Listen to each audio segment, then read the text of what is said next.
Hello everyone, welcome to my channel. बेटा आज हम करेंगे क्लास 8th की गणित की वर्कशीट नंबर 32, जो कि आपकी डेट 2 फरवरी की है। बीजीय व्यंजक तथा सर्व समीकरण पढ़ेंगे। व्यंजक के बारे में आप पढ़ चुके हैं। हम जानते हैं कि बीजगणित चर, अचर तथा व्यंजक पर आधारित है। चर मतलब जो संख्या चेंज हो सकती है, अचर मतलब जो संख्या चेंज नहीं हो सकती, जिसे हम बदल नहीं सकते। हम बीजगणित में चर, अचर और व्यंजकों की मदद से कठिन समस्याओं का हल ढूंढ सकते हैं। जब गणित में बड़ी बड़ी समस्याओं को जोड़ना और घटाना पड़ता है, या कहीं कहीं जब राशियों का मान निश्चित नहीं होता, तो हम व्यंजक का इस्तेमाल करते हैं। तो यानी कि जब व्यंजक का इस्तेमाल कब करते हैं? जब हमें बहुत ही ज़्यादा बड़ी बड़ी संख्याओं का जोड़ना घटाना पड़ता है, या फिर हमें राशि जो होती हैं उनका मान हमें पता नहीं होता है, तो हम बीजीय व्यंजक और सर्वसमीकरणों का यूज़ करते हैं। तो आज हम पढ़ेंगे व्यंजक कैसे हैं। जैसे अंकगणित में संख्याओं में 4 संक्रियाएं कौन कौन सी होती हैं? मतलब जोड़ना, घटाना, गुणा करना, भाग करना। इनका हम प्रयोग करके व्यंजक बनाते हैं। जैसे देखिए 3 गुणा 2 जमा 4। उसी प्रकार हम बीजगणित में भी व्यंजक बनाते हैं। कैसे बनाते हैं? एक स्थिति दे रखी है पहली, रहीम और रश्मि के पास गुब्बारे हैं। रहीम के पास 4 गुब्बारे हैं और रश्मि के पास 5 गुब्बारे हैं। तो कुल कितने गुब्बारे होंगे? तो भाई हम दोनों को जोड़ देंगे, 5 और 4 9। तो टोटल कितने गुब्बारे हुए? 9 हुए। अब एक और स्थिति दे रखी है, रहीम के पास 6 टॉफ़ी हैं, परंतु रश्मि अपनी टॉफ़ियाँ नहीं बताना चाह रही है, यानी कि वो नहीं बताना चाह रही है कि कितनी टॉफ़ी हैं। इस स्थिति में हम दोनों की टॉफ़ियों का योग बताने में कठिनाई हो रही है। तो सुविधा के लिए हम रश्मि की टॉफ़ी को x मान लेते हैं।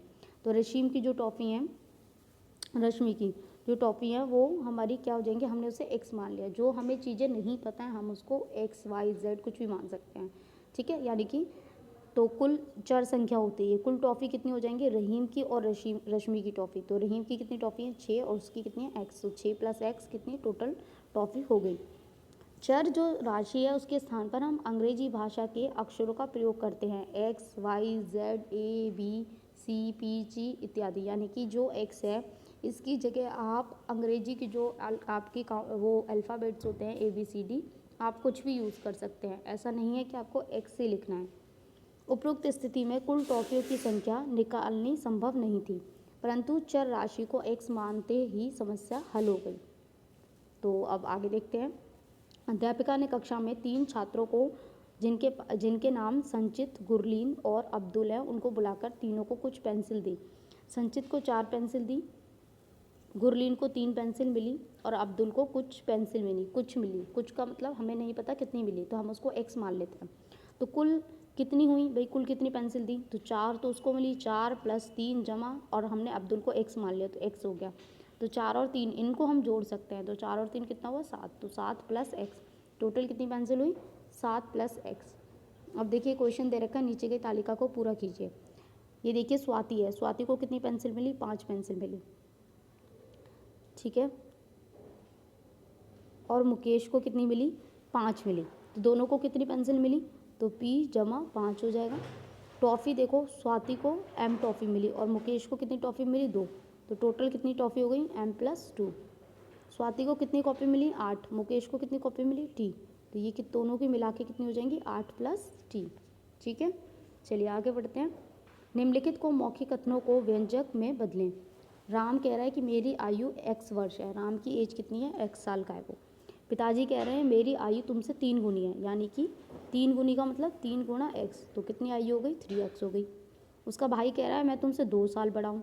तो x तो थी उसकी 2 साल, तो जमा 2। फिर उसकी माँ क्या कह रही है? मेरी आयु तुम्हारे पिताजी से 2 वर्ष कम है। तो पिताजी की आयु कितनी थी? 3x, और उनसे 2 वर्ष कम, तो 2 कम कर दो। तो ये माता जी की माँ की आयु हो गई। अब क्वेश्चन देखते हैं। पूछा है राम की वर्तमान आयु क्या है? तो x है भाई।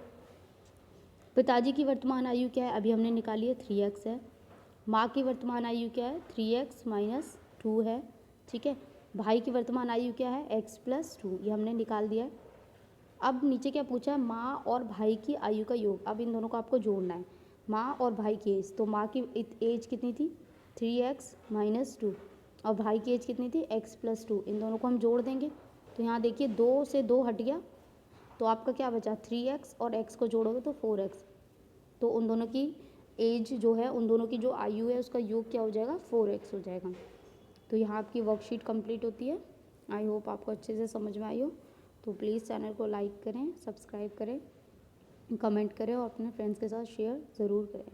Thank you.